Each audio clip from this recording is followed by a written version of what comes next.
Hello, everyone. This is Dr. Katherine Kelly, and I want to talk about karma today. Now, there's lots of confusion about what karma really is, what it means, how it affects us, how it holds us back, how it kind of ties us down from an emotional perspective. And I've had lots of conversations recently with colleagues and friends about what this is and what we're supposed to do with it. Now, the number one idea about karma is that it's payback for something negative or terrible we've done in this lifetime or previous lifetimes. And that is one aspect of it. When we haven't behaved well, we have to learn from our lessons. We have to get past whatever it was. We have to become humble. We have to own our stuff. And that's really the number one part of negatively based karma is owning our stuff and being able to realize, wow, I really messed up. So, and I'm going to talk more about that in a second, but I want to illuminate the other forms of karma that are absolutely part of our soul's evolution. So, everything is energy, and I want to explain this. Everything is energy. And so, when we talk about who our soul is and what it is, the soul is the essence of who we are. And there's no place in the body exactly that it resides because it's in every aspect of us. It's in every cell, it's in every hair follicle, it's in every emotion, it's in every reaction, it's in really every response that we have, it's in every physical aspect of who we are because it's so interlaced with who we are as a human that we can't separate it out. The challenge is because nobody can locate it, people don't know what to do with it. So when it comes to the soul and karma, think about it this way, that this essence of who we are began as this little dust ball, this little thing way, way, way back. And as we continued through every lifetime, as we continued with every experience we've had, and one of the terms I used recently with a client of mine was, your soul becomes seasoned with the events of your life and lifetimes. And she's like, oh my gosh, I love that phrase, becomes seasoned, because when you season something, you cannot take it back out. You cannot hide that. You cannot take it back out. There's no way to, once something is seasoned, you cannot remove that. And it's that whole idea that that little dust ball of who you were grows and grows and grows with these other aspects, these other experiences within. And I'm looking at the moss behind us. Moss is really hard to remove once it starts growing.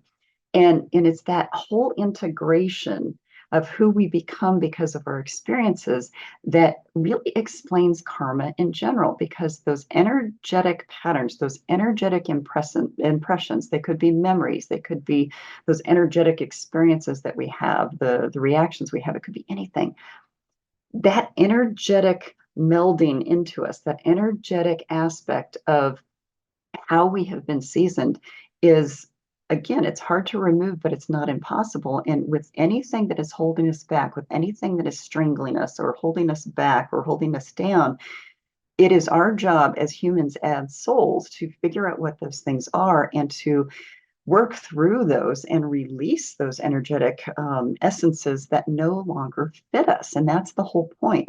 We have to move on from what no longer fits us. Otherwise, we get bogged down by everything. I look at this tree in the background and it's beautiful, but at the same time, all of the moss is suffocating part of the tree. It's taking away from that essence of who that tree really is, because it's kind of climbing up the tree and it's creating a place where basically it's a way for that. It's creating a situation for the tree that it has to work harder. Let me put it that way. So when we have lots of karmic strands, and I call them karmic strands because it's like all these stringy patterns of things that have been attached to us for years, we can feel very bogged down. We can feel anxious. We can feel depressed. We can have PTSD. We can have a lot of just sustained grief. We can have all kinds of things that weigh us down. So karma is really about changing our patterns from a human level. If we change a belief or a pattern or a habit, it is part of changing our karmic matrix. And that is really how we heal. So healing is really all about healing our karma. So when we have anxiety, when we have depression, when we have been abused, when we have an eating disorder, when we have anything else that weighs us down, low self-esteem, anything, that is always, always about healing our karma. It's not only healing the wounds of the human condition that we've experienced, but it's healing the energetic patterns or the matrices that have become woven over us. And so, metaphorically, if you think about all the moss is laying on you, you're not breathing easily, you're not moving easily. You have to find ways to systematically and carefully and kindfully towards yourself remove those kinds of things. So, how you do that is a whole another another thing, but it's one of those things to think about, that anytime you heal anything, anytime you release anything, anytime you no longer allow something to have power over you, whether it's a person or a situation or a belief, you are releasing karma. You are getting that seasoning out of you because it's no longer serving you, and you know you're done with it. Now, here's the only way you can be done with it, and this is an underlined bold print, blinking lights, all of this kind of billboard type of message. The only way we get past karma is to understand it, own whatever it is, own our part in it, even if it's because we've held on to it as a victim for too long, and then find ways to release that and resolve that. Now, that is always the hardest part because we have to do that in self-love. We cannot heal karma.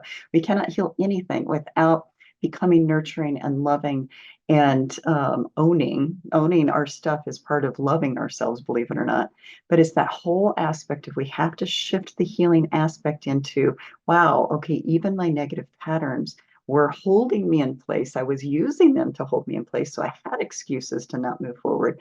You have to understand it's becoming fully embodied within your soul's power that is part of healing. If something is holding you back, if something is weighing on you, if you allow anxiety, if you allow depression, if you allow some of those things to weigh on you from a karmic level, you are maintaining the karma. So that is a really important thing to think about. Now, we do, all of us do carry lots of things from past lives, lots of things from this life, but we have to think about the energetic layers that are on us. And those energetic layers can be seen as those layers of moss or those layers of sediment or whatever it is that's on us. And that's the karmic stuff we need to release. Because if we are ignoring something, well, then we're perpetuating the karma. If we are playing the victim, boy, are we actually adding to the karma. If we are manipulating, if we are aggressive toward other people or whatever it is adding to those layers. It is adding to those karmic layers that we will never in this lifetime get past until we own whatever it is. We do the healing, we release those karmic energies. Now, here's the other thing. You can't just go to an energy worker and say, oh yeah, remove all that. They can't do it because you have to resolve it within yourself. You have to understand, number one, you have to understand, first layer of healing right there. You have to understand why it was even there, what you're supposed to learn from it. And a lot of people don't want to go there. And I understand that a lot of people don't want to go there because they have to own their stuff. From the second layer of healing, you have to release the emotional content that is there. You have to release any of the emotion that still lays on you because of whatever those situations were. And then that soul healing comes when it's that final layer of, okay, this no longer serves me. I've learned what I'm supposed to learn. I'm choosing to evolve beyond it. And then you release the rest of that. So yes, an energy worker can assist in that process. They cannot do it for you. A shamanic practitioner or a shaman cannot do it for you. You can work with them.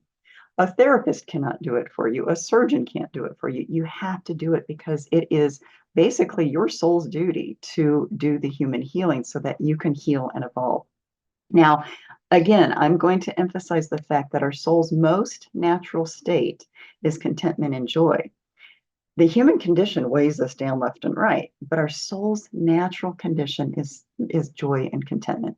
So until we are aligning to remove the things that we are holding on to or perpetuating, we're never going to release karma. We're never going to release all these things that they're sticky and icky and holding us down and suffocating us, just like this moss behind me.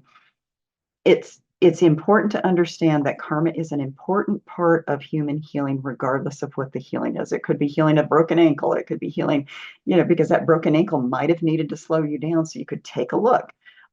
Cancer, again, cancer metaphorically is about everything that's eating up eating you up, excuse me. I'm working with a client right now who she's working through a lot of stuff that's been eating her up forever.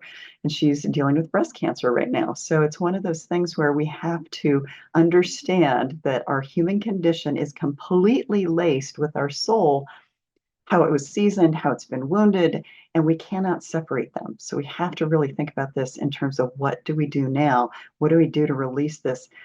And understanding that healing in general, physical, emotional, is part of our karmic release. It's part of our soul's evolution. If we do not heal, we are not going to evolve, and we're going to be glommed up with all of that karmic junk, that residue that has been piled up forever. We're going to take it along with us.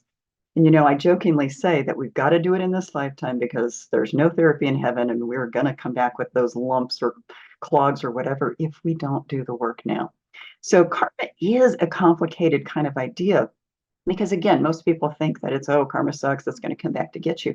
It will come back to get you, but it's not necessarily that you've done something bad. It might be that you're supposed to outgrow the wounding from someone else. So that's a whole, we're going to talk about that in future session or future videos as well. So karma, you got to figure out that it's not just bad stuff we've done. It's basically how we heal, how we move forward, and how we release ourselves so that we can live the lives that we are always meant to live. So I hope that gives you a little more information. There are lots of videos that are going to be coming out because I want to explain this stuff that's been so complicated. Because as I'm saying, this is sage wisdom for the modern soul. We are modern souls. We are not, hundreds of years back where, the souls lived everything. Humans lived everything through the soul. So this is modern, sage wisdom for the modern soul. And we have to bring this to be tangible today. So I hope that helps you understand this a little bit more. Lots more to come. Light and love to all of you. And thank you for listening. Bye-bye.